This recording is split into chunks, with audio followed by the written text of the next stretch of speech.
Hello friends, this is Ryan Hicks of TaughtToProfit.com. Today I want to talk to you about commenting on a matter before you hear it. This is so common today because people want everything so quickly. And understanding and knowledge is not really taught as commonly as it should be. So people will see a title for an article or a title for a video and immediately respond. Have a response. They haven't read the article, they haven't heard the video, they don't know what's being talked about, but they already have formed a conclusion and want to spew it out before hearing the matter. The scripture is very clear on this. Proverbs 18:13 says, "He that answereth a matter before he heareth it, it is folly and shame unto him." You embarrass yourself when you speak before understanding the matter fully or hearing the matter fully. For example, if somebody comes to you and talking about their business and says, "My business has been doing terribly," and you interrupt them and just start going on and about, "Well, you need to do this and you need to make this change and that change," but you haven't listened to them because they were going to continue and say, "But I decided I was going to work harder and get rid of entertainment and things in my life that were dragging me away from the business success, and now I've become very successful." So you're answering a matter before you've heard the whole thing. You don't understand exactly what's going on, and it makes you look like a fool, and it's folly and shame to you. It makes you look like somebody who doesn't know about an issue before they start making conclusions, before they jump to conclusions.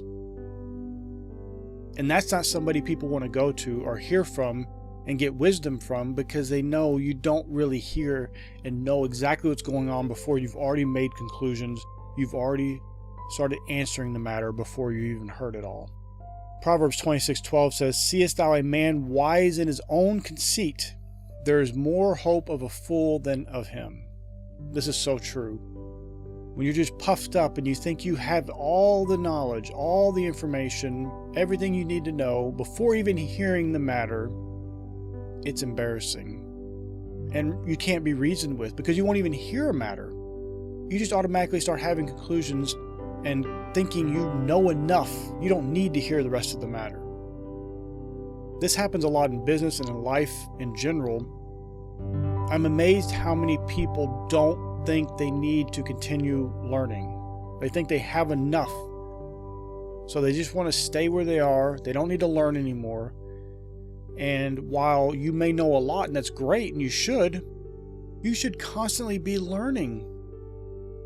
And you can't learn when you refuse to hear things out, when you refuse to see other people's opinions and look at things from a different perspective. It's an old saying, but it's very true, that you shouldn't even argue a matter, discuss a matter, and have a fully formed opinion until you understand the other side fully. And you can argue their case, their perspective, better than they can. Because then and only then have you fully understood the matter and can really make a wise decision on the validity of what they're saying, the validity of the other side, the other opinion, the other perspective, or other perspectives. There may be more than one, or there always are.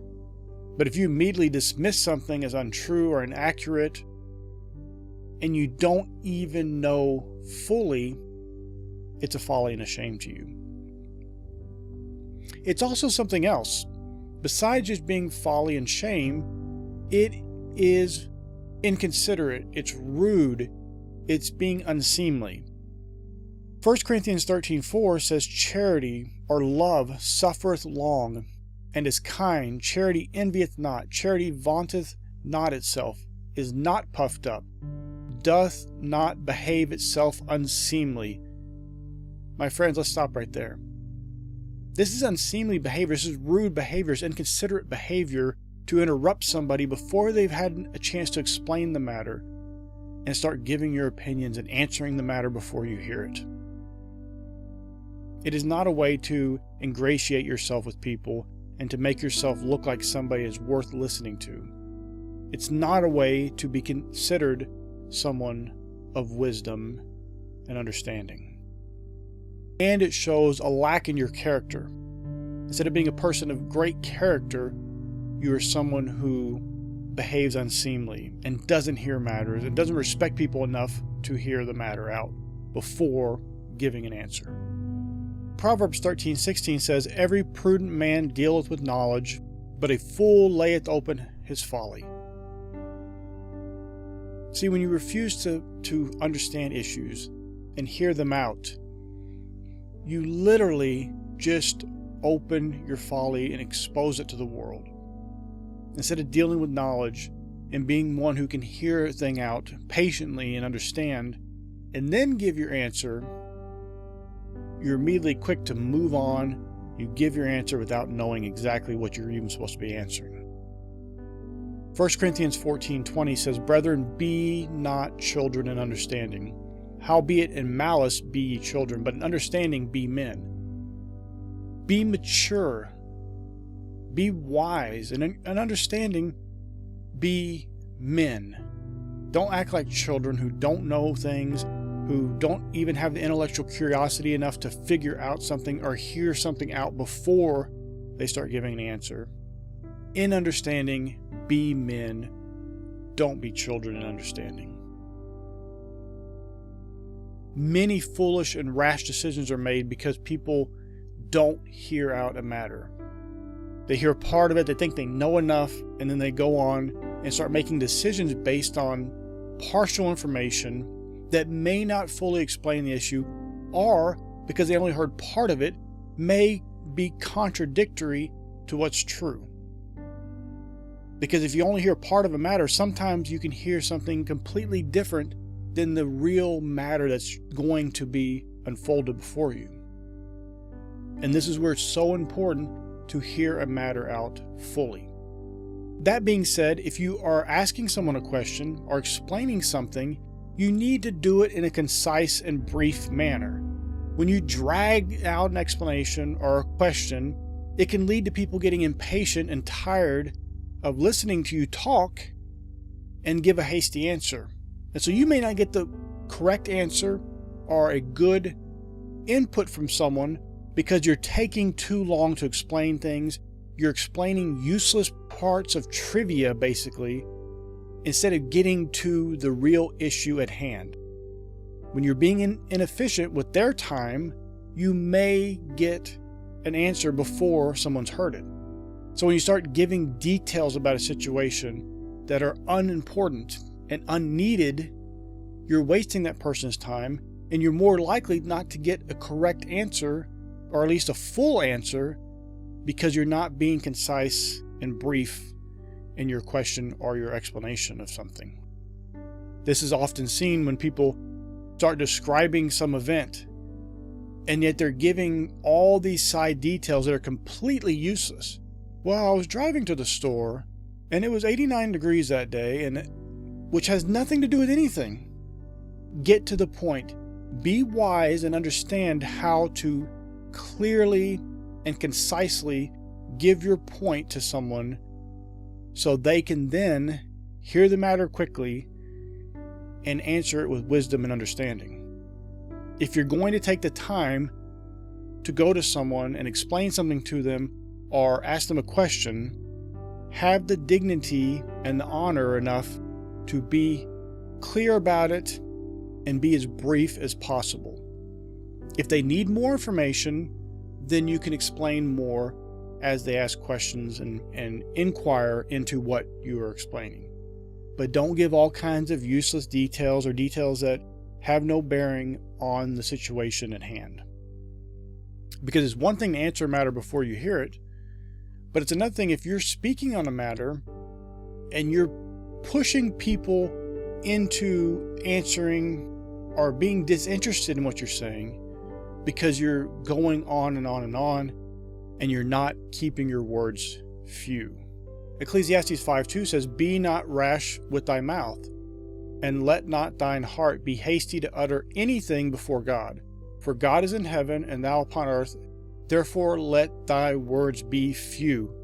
So this is important in both matters, whether you're answering a matter or whether you're explaining a matter or asking a question. Be brief. Let your words be few. babbling out everything you think, every opinion you have, every detail that could ever exist is not going to be the best for the situation. It never works out best. As I said, if the people need more information, they can simply ask you and you can explain more in detail.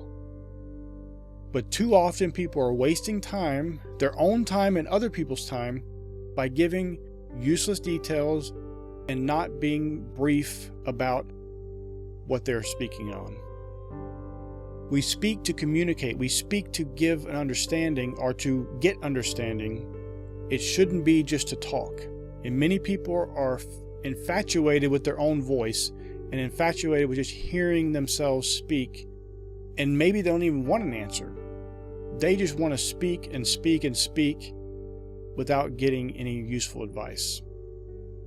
And if you are the individual that is being spoken to and the person is going on and on into useless details, you can helpfully and compassionately redirect them to the point they're trying to get to. You don't have to answer the matter before you hear it, but you can redirect them. Okay, well, that's interesting that it was 89 degrees, but what about this car wreck you had? How did that happen? And you can get them to the point. If you already know part of the issue, you can redirect them in a kind and compassionate way to the point. Some people won't like that because they just want to hear themselves talk. But many people, oh yeah, okay, I'm sorry, I'm getting off track. In both situations, you need to be wise and understanding, be men, but you need to hear the matter out fully and understand what's going on before you give your judgment, before you give your answer. Then and only then can you be someone truly of understanding, truly of knowledge, truly with wisdom, and someone worth listening to. So my friends, I pray this has been a blessing for you. May God bless you richly.